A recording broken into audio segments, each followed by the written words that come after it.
যারা মঞ্চ আলোকিত করে এই 3 দিনব্যাপী মহারানী জল উৎসব সম্পর্কে মাননীয় বিধায়ক দ্বয় এখানে বিস্তৃত বলেছেন। গঙ্গা পূজা করার জন্য আবেদন রেখেছেন মাননীয় বিধায়ক রামপদ জমাতিয়া মহোদয়।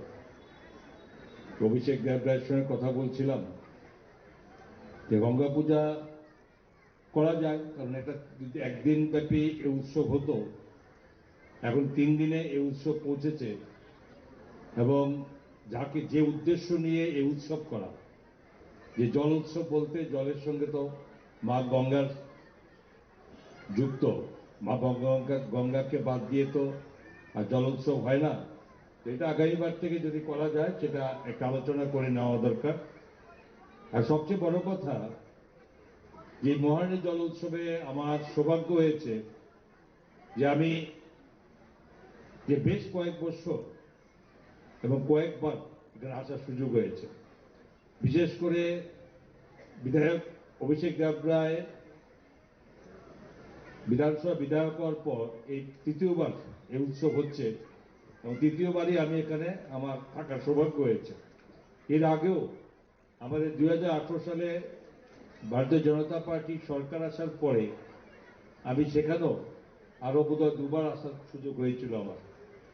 আমি যদি সেই দিকে তাকিয়ে দেখি এবং আজকে আমি এই অনুষ্ঠানের আসার প্রবেশ মুখে আমি আটকে গেলাম, কারণ এখানে আমি দেখেছি বিশাল এক র্যালি, যেটা আমি আগে কখনো দেখিনি।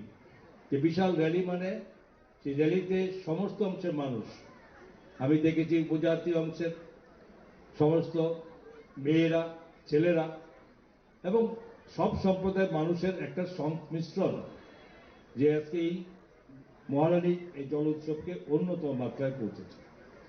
এবং এটাকে আমি মহারানী জল উৎসব বলা হয়। আমি যখন প্রবেশ করি তখন মনে হয়েছে এই মহারানী জল উৎসবকে এটা মহারানীর জল মহোৎসবে এটা পরিণত করে চাইল। তো প্রশ্ন হচ্ছে এই জায়গাতে এটা স্বাভাবিকভাবে এটা ভাবতে হবে আমাদেরকে, যে আমরা খুব গর্বের সঙ্গে বলি, যেটা আমাদের মাননীয় বিধায়কও বলেছেন, যে দেশের আমরা যে ভারতবর্ষ এই ঐতিহাসিক মানে বহু বৎসরের এই ভারতের এই সংস্কৃতির মধ্যে দেশে আমরা বহু সম্প্রদায়ের মানুষ, বহু ধর্মের মানুষ আমরা একসঙ্গে বসবাস করি। কিন্তু নিজের সংস্কৃতিকে কি অবহেলা করলে কোনো জাতি বা কোনো গোষ্ঠী সেখানে সমৃদ্ধি লাভ করতে পারে না, এগিয়ে যেতে পারে না। তো প্রত্যেক সম্প্রদায় তার নিজস্ব সংস্কৃতিকে সেটাকে আরো বেশি করে অগ্রগতি করা, এটা কোনো অপরাধ নয়। আমি সংস্কৃতির মানুষ, আমি সংস্কৃতিকে আরো আঁকড়ে ধরা, এই সংস্কৃতির বিকাশ করানো এবং এই সংস্কৃতির মর্যাদাকে বাড়িয়ে তোলা, এটা আমাদের প্রত্যেকের নৈতিক দায়িত্ব।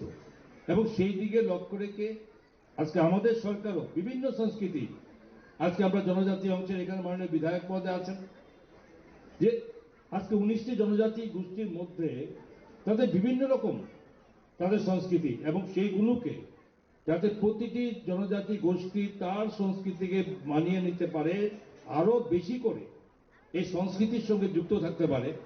এবারও আমরা গত বছরের তুলনায় প্রায় দ্বিগুণ রাজ্য সরকার অর্থ বরাদ্দ করেছে, যে সংস্কৃতি সেই প্রত্যেকটি জাতি সঠিকভাবে পালন করে। যেহেতু জল উৎসব, জল পূজন আমাদের করা উচিত, তার জন্য আমরা গঙ্গা মাকে আরতির মাধ্যমে আমরা শ্রদ্ধা নিবেদন করা উচিত। তো এরকম আমাদের বিষয়গুলো আমরা ইনক্লুড করেছি এই উৎসবের মধ্যে। পাশাপাশি আমাদের গ্রামীণ যে খেলাগুলো আছে, যেরকম দড়ি, আগে আমরা দেখতাম যে ছোটবেলাতে দড়ি টানাটানি হতো, এগুলো আর এখন দেখা যায় না। যেমন পাতিল ভাঙা, এগুলো আর দেখা যায় না। চেয়ার খেলা, এগুলো আর দেখা যায় না। বিয়ের গান, মনসা মঙ্গল। তো এরকম ভাবে 3 দিন ব্যাপী আমরা গ্রামীণ যে সংস্কৃতিগুলো সেগুলোকে পুনরুদ্ধারের জন্য একটা প্ল্যাটফর্ম যেন পাওয়া যায়, এই জলোৎসবের মধ্যে সেগুলোকে ইনক্লুড করা হয়েছে। এবং শুধুমাত্র এই গ্রামের প্রত্যেকটা মানুষকে এই মেলার মধ্যে কিভাবে ইনক্লুড করা যায় সেই চিন্তা রেখে আইসিএফ ডিপার্টমেন্ট থেকে শুরু করে এবং স্থানীয়ভাবে এই কমিটির যারা উদ্যোক্তারা আছেন তারা যথেষ্ট পরিশ্রম করে এটাকে ডিজাইন করেছেন। আজকে আমরা একটা বর্ণাঢ্য র্যালির মাধ্যমে আমরা এই প্রোগ্রামের শুভ সূচনা হয়েছে। কম করে 2-2.5 মানুষ হবে এবং প্রায় 20টার মতো দল বিভিন্ন যারা কালচারাল অনুষ্ঠান করেন, কেউ জমাতিয়া হদার যারা আছে তারা কীর্তনের মাধ্যমে, কেউ আমাদের ধামাইল নৃত্যের মাধ্যমে আমরা দেখেছি খুব সুন্দরভাবে বর্ণাঢ্য র্যালির মাধ্যমে সেটা আমাদের সূচনা হয়েছে। উৎসব মানে আনন্দ এবং আমাদের মধ্যে পারস্পরিক আন্ডারস্ট্যান্ডিং বৃদ্ধি করা এবং একটা এরিয়ার যেন সাংস্কৃতিক বিকাশ ঘটে, সেই বিকাশ ঘটানোর লক্ষ্যেই আমাদের চেষ্টা এবং আমাদের প্রয়াস। আমাদের এই 3 দিনের প্রোগ্রামে আজকে আমাদের রাঙামাটি একটি ব্যান্ড আছে, সেটা তাদের সঙ্গীত পরিবেশন করবে। আগামীকাল রাজু দাস বাউল, কলকাতার বিশিষ্ট বাউল শিল্পী, সে এখানে উনার বাউল